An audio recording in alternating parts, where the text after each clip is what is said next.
right up there as one of the biggest, just because of what was on the line, and plus doing it in Austin for the first time was huge. I thought they played really poised that day, and we played from behind the whole day, and so to see them kind of keep scraping and keep clawing back, I was proud of the heart and the passion they played with, for sure.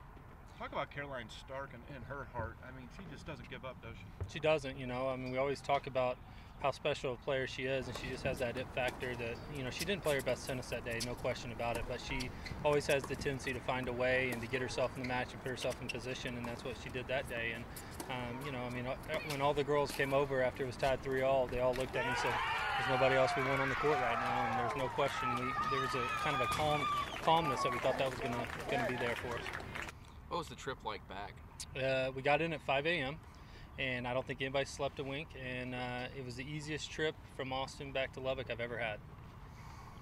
As far as conference is concerned, now you're in the driver's seat. Was that something that you guys have talked about and, took away from it? No, I think right now, we're just because we're tied with TCU at 5-0. We still have to play TCU, so I don't know if we're necessarily in the driver's seat. Maybe we have our own, have a hold of our own destiny there, and we can kind of determine what's going to happen. But Kansas State on Friday is a very good team, and that's what we're focused on. They just lost 4-3 to Baylor, who's been one of the powerhouses in our conference at Baylor. So we know in Manhattan that's going to be a tough match, and that's all we can look at right now.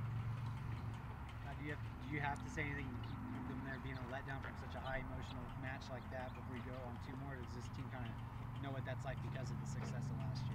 I don't know. I'll tell you in about 30 minutes when they get on the court. So I'm expecting they're going to. I think it's going to carry over a little bit. I think the energy is going to be really good this week, and I don't have to tell these girls about our past history in Manhattan. We've had to claw to win some matches against Kansas State the last couple of years, and like we always talk about, that Texas win doesn't mean anything if we don't get it done against K-State, and that's for sure. That's hard to describe, but just so many emotions running through. Like we've had. Texas has obviously always been our biggest rival, and to be able to get the win on their courts my senior year, it just felt really good. And how it came down to a 3-all, and then that was the last match on. It was pretty exciting, to say the least. Do you like that? Do you like that pressure on you at the end coming down to you? I think I actually do. I definitely didn't before as a freshman and everything. Like, that's a lot of pressure, but I feel like over the years I've learned to actually enjoy that moment, and because Todd always really preaches that pressure's a privilege, and we work so hard that I guess that's the type of situation you want to be able to have the opportunity to be in. So, Fully realizing that it is Texas and this is Texas Tech, was there any extra motivation in the fact that they were the ones that won the Big 12 tournament last year? Oh yes, for sure. We definitely still had a sour taste in our mouth from the way it ended between us last year, and the fact that they were chosen to win the Big 12 this year, and we were third, that also was more motivation, so it made it a little bit sweeter.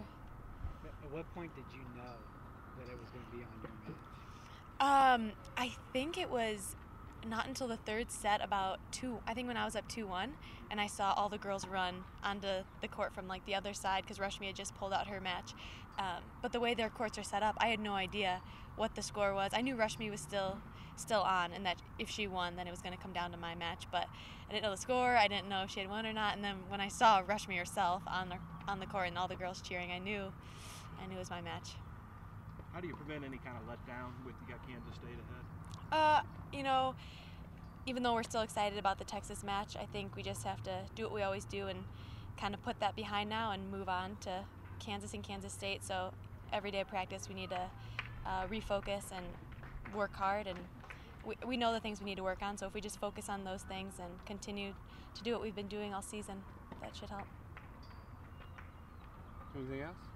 Quick and easy.